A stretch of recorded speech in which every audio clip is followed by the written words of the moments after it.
বেলেঘাটা ঠাকুরপুকুরের পর এবার Prince Anwar Shah road, ফের চিকিৎসায় গাফিলতিতে মৃত্যুর অভিযোগ, ভাঙচুর নার্সিংহোমে।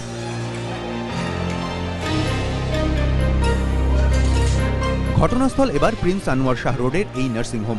চিকিৎসায় গাফিলতিতে রোগী মৃত্যুর অভিযোগে ভাঙচুর চালানো হয় হাসপাতালে। চিকিৎসককে মারধরেরও অভিযোগ ওঠে।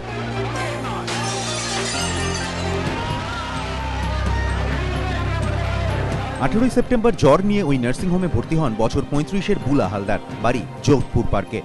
মঙ্গলবার রাতে তার শারীরিক অবস্থার অবনতি হয়। বুলার পরিবারের অভিযোগ, শারীরিক অবস্থার অবনতি হওয়ায় মঙ্গলবার রাতেই তার চিকিৎসক দেবকুমার মৈত্রকে ফোন করা হয়, কিন্তু তিনি নার্সিংহোমে আসতে দেরি করেন বলে অভিযোগ। রাত 1টা নাগাদ মৃত্যু হয় বুলা হালদারের। মাঝে মাঝে পেশেন্টের জ্বর কমছে, আবার একদিন পরে আবার বেড়ে যাচ্ছে। ডাক্তারবাবু এই পর্যন্ত গত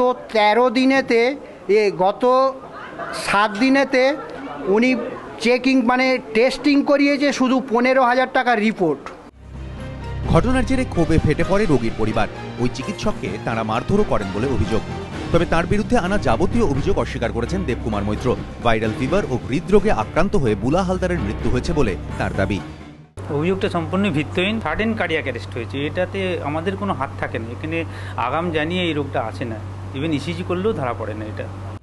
ঘটনার জেরে হাসপাতালের পরিস্থিতি অগ্নিগর্ভ হয়ে ওঠে। এই ঘটনায় দুজনকে আটক করেছে পুলিশ। পার্থপ্রতিম ঘোষ, এবিপি আনন্দ, কলকাতা।